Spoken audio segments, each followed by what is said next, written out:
You know, Tiff, Yes, Enosh. you're my best friend. You're my best friend, too. And we are the champions of the Poindexter Lounge. Better than being a killer queen.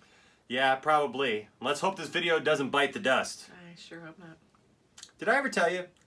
I'm in love with my car. Oh, yeah? Yeah. I like to ride my bicycle, too. Bohemian Rhapsody. Let's talk about it next, here on the Poindexter Lounge.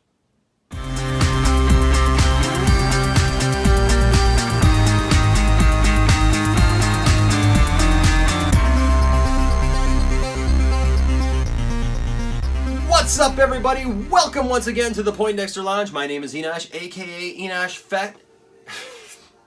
Fat? You're not fat anymore. Not anymore. What's up, everybody? Welcome once again to the Poindexter Lounge. My name is Enosh, aka Enosh Fett, and with me once more is the lovely Tiff-tastic. That's right, Tiff. Yes. It is good to have you back. It is good to be back. Good to be seen. I've missed you here in the Poindexter Lounge. I've missed being in the lounge. Yes, for those of you who don't know, Tiff, a couple weeks ago, what did you do? I had a major surgery. I had bariatric surgery just like Enosh did 6 months ago, and I had mine 2 weeks ago this Monday. So I am still in recovery. I still have my little tape and stuff from where the staples were, but I'm recovering. I'm on the mend, and I'm excited to be back here with you fine people.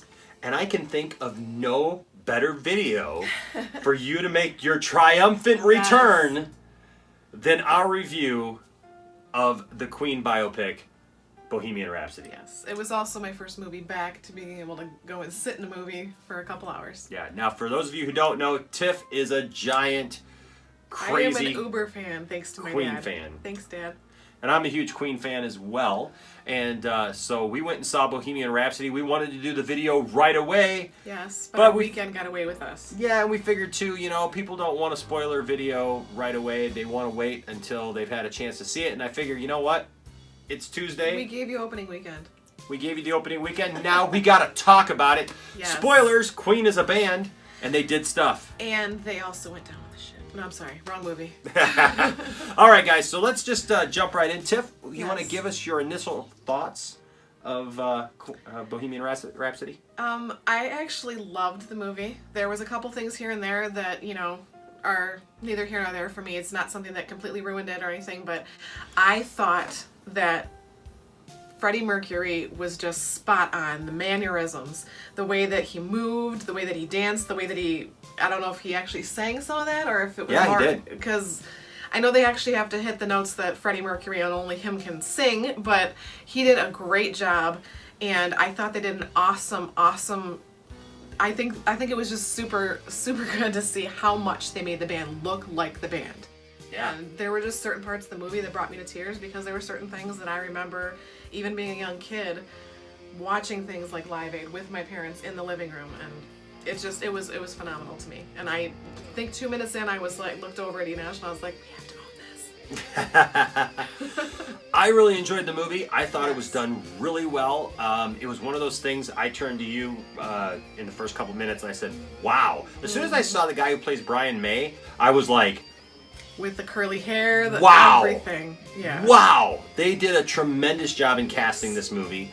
The drummer, they all look just like each other. I thought it was awesome. Yeah, I mean, they did a great job. Freddie, with the prosthesis that they used, with The his nose and with the the teeth nose and and his everything. teeth, made him look just But you know spot what? on. When he had the short hair and the mustache, and he did this, the side profile, they gave him the exact profile, and you could tell just the way that he talked with the teeth. He was just, it was tasty. Oh, oh, oh, oh. It's awesome. I just loved everything. Nobody. All right. You're supposed to answer me. Yeah, I know, but Oh well. I guess I don't command the stage I'm not like Freddie. like Freddie Mercury, ladies and gentlemen. Okay, so the casting was great. Yes. Casting was great. I thought that the movie was written really well. Like you said, there were a couple of things in there that if you watch the movie, and just so we get this out of the way, Again, spoilers. spoiler alert, we will be talking about it as if you went and saw the movie with us. Yes. But I had some, I don't say reservations about it, but it just, it was interesting because they played around with history a little bit. They did change the timeline, like a few things, as when they had the Live Aid concert, he had not yet mentioned to the band that he had AIDS. Yeah. And it was also a little bit later, because with him passing in 1991, it was much closer to that date that he told people. So it was, but I know that they had to kind of like, okay, now we finally got to this point, let's hurry up and end this so we can, like, you know, so I understand the way that they had to end the movie, but you changed the timeline just a little bit. Well, that, and they made everything like it happened on the day of Live Aid. Yeah. Like he oh, by the he way, told guess them, what? you Now know, we're they, going to do this concert to, you know, be our one last he picked up hurrah. Dave. Yeah. Right? You know, like all that stuff. He talked to his parents. He did, and he didn't really do all that stuff. But that's the magic of movies, that they can do that and try and wrap it in a nice little bow. Also, a few interesting things to note is they had Brian May in the studio showing the band the whole "We Will Rock You" stomp clap thing in 1980, which that song was actually on an album from 1977. Yeah. So it was done well before that, and Freddie didn't even look like that. Freddie still had long hair and no mustache at the point that "We Will Rock You" came out. So, but those are little things that don't completely take away from the movie. Completely ruined the movie for me in every way. No, it is what it is. Like you said, it's a movie, so they have to do that. But there will be people who go see this movie and think, "Oh, wow, that's how they did that," and that's not how they did that. Not every single thing. You know. Also, Freddie Mercury was actually friends with the original lead singer of Smile. Yes. Brian Mays, and I can never remember the drummer's name. I'm sorry. I'm sorry. Roger Taylor, Enosh. Roger Taylor. But I can't right now. But anyway, so their original band, Freddie Mercury was friends with him, and they were all friends. You know, so like it wasn't like it's portrayed in the movie. Like he left, he's off, and now he just kind of filled in. But I did think it was cool how just right on the spot he just kind of sang, and they were like, "Yes, you need to be in the band with us." Yeah, I do think it's cool though that they did get the guy back, the lead singer of Smile. Tim Staffel. Just a little bit of research before you do a video. They got him back to re-record the song that they do in the movie. Yeah. That's cool. That was very cool. That's cool to be able to do that years later. The movie is interesting. So let's talk about this. So we talked about before when we watched the trailer. Sacha Baron Cohen was originally slated to play Freddie Mercury. Freddie Mercury, and there was all this talk that they weren't going to get into the darker side of Freddie. And they didn't go super dark, but they did have to tell the real story of what happened to him and why he changed. Yeah, I mean, so they did talk about it for sure. I don't know what story Sacha wanted to tell. I don't know what else there was. They showed pretty much, everything there was to show. I don't know what Sacha wanted. I mean, I've seen Borat, so I don't know. But it is what it is. But I still say Sacha would have physically made a good Freddie Mercury. Hearing him sing in Les Mis, he has pipes too, so that would have been a plus. But that being said, I still think that I think the guy's name is Malik. Malik. Yeah, he did a great job as Freddie. Just the working out, the spandex, the same outfits he wore on stage, the mannerisms, the way he moved. For sure. It was just awesome. For sure. He really must have been like going and delving into all the videos and all the concerts for a long time to get that. Yeah. So that was cool. One of the things that I thought was funny, and it didn't take me out of the movie, I'm glad it didn't take me out of the movie, was Michael Myers. Yes. Michael Myers plays an EMI executive, which is also a fabrication. Yeah. There was not one EMI executive like they portray in the movie who said, we don't want to release Bohemian Rhapsody as a single. It was actually a collection of a few different people that they put together, but they had to have like the one bad guy, right? Yeah. But I thought it was great that they created this character for Michael Myers, and that he was able to portray that. And I love how he delivers the line about how there's never going to come a time where 6-minute kids are gonna sit and listen to this 6-minute song and rock out to it in their car. And of course, anybody who knows anything about even Michael at my Myers, age, if that song comes on, I'm always just. But Michael Myers is famous for Yes. for Wayne's World and for bringing Austin Bohemian Powers. Rhapsody back Well, I was say Austin. and doing just that, rocking out in a car Yes. to Bohemian Rhapsody. Well, because Austin Powers, he also seemed to play a skinnier version of the bigger character, if you know what I'm saying, because he had the kind of like the hair, the mustache looks just like him, but it was just a skinnier version. But that was He had funny, the and accent I and actually everything. saw an interview with Mike Myers this week on the Steve Colbert Show, where he talked about how growing up in Toronto, him and his brother and their two friends, they would literally do just that. They would drive down the road listening to Bohemian Rhapsody, and they each had a Galileo. And so Nice. you did not take the other person's Galileo. Nice. You never infringed on somebody else's Galileo. You had your own thing. And so I remember being a Christian kid listening to Bohemian Rhapsody, and I remember somebody recognizing the song that I was singing along to, and I remember panning it off as I was listening to classical music, but it wasn't, whatever. You can't like hide from Beelzebub as the devil put aside for me. Probably not. When you're, But it's a song, and it's Queen was a very talented band. They still are a talented band for what's still around. Yeah.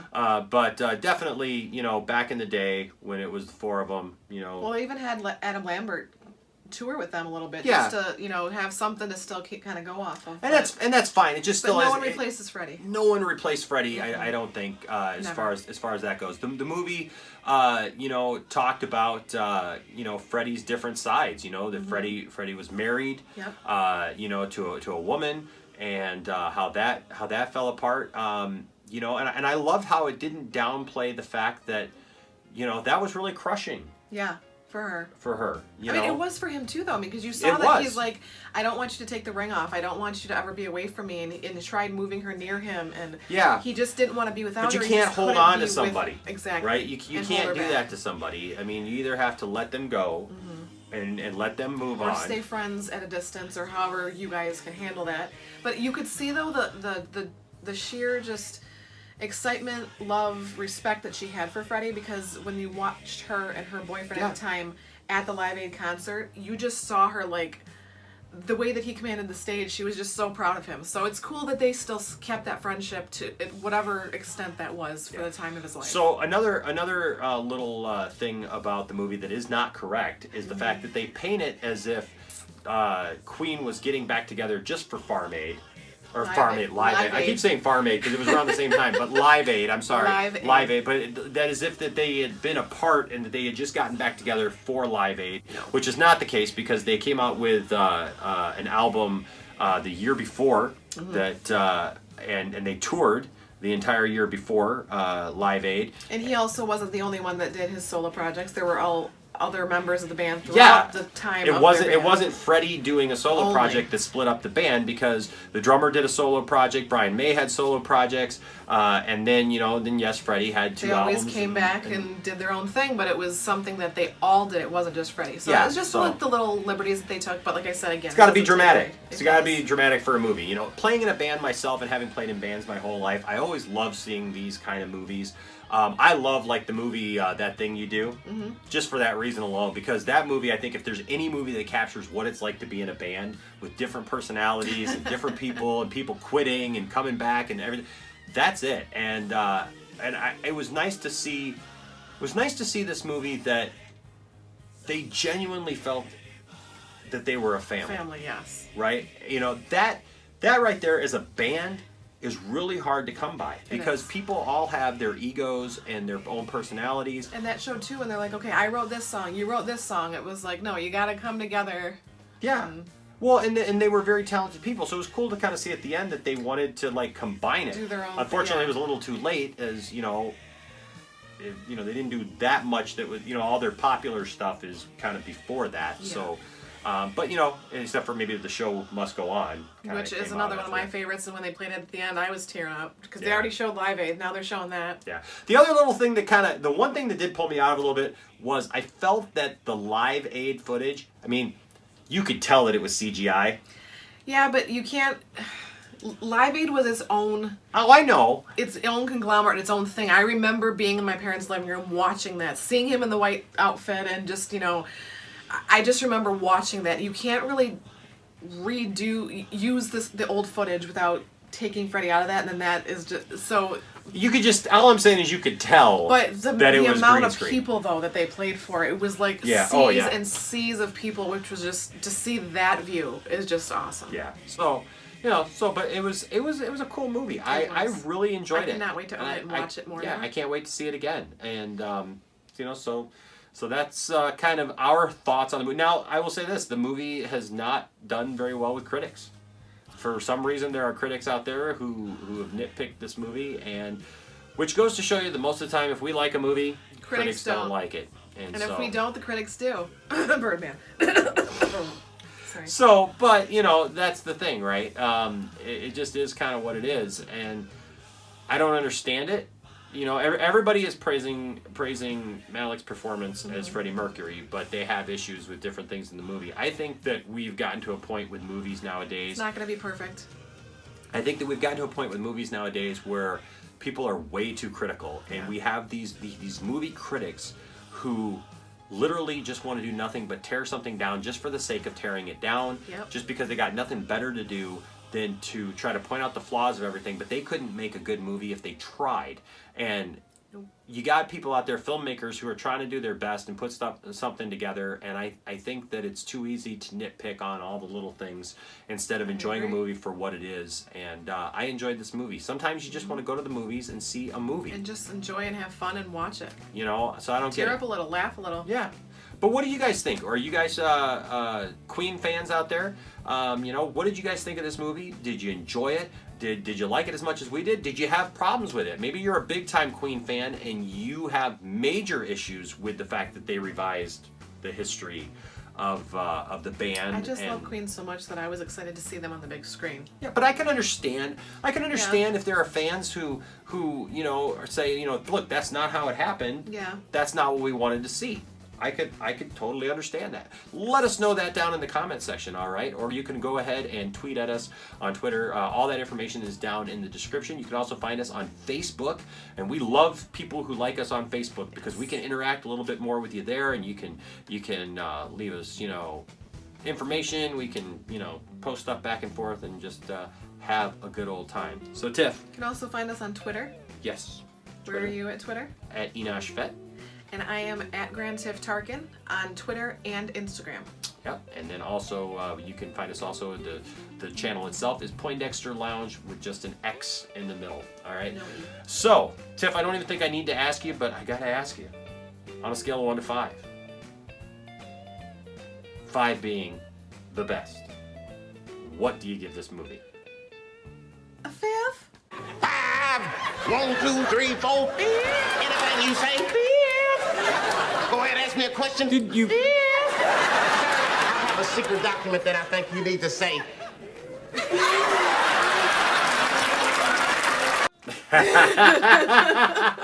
There you go, folks. There you have it. Tiff liked the movie, and so did I. I give it a 5. I think that it was. I enjoyed the movie. All thoroughly. the aspects of it. Absolutely. So I guess that's about it. Mm-hmm. That's about all we have to say about it. But we appreciate you all watching. We thank each and every one of you. And speaking of 5, we got to drive for 5. Come on. Make it happen. We need 5,000 subscribers. Subscribers. We need subscriber scoobs like you to go ahead and hit that subscribe button, hit that notifications We're bell. looking for 5K. Yeah. 5, 1, 2, 3, 4, 5.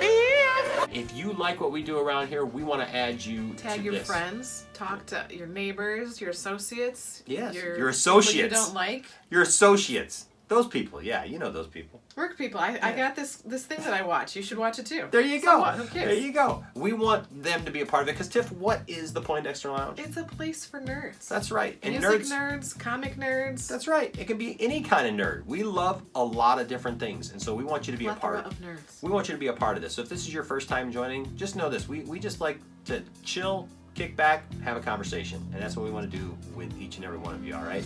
So until next time, my name is Enosh, a.k.a. Enosh Fett, along with the lovely Tiff-tastic. And just remember, we will rock you. Just give us a chance. Alrighty. Show must go on. We'll see you next time. Bye-bye.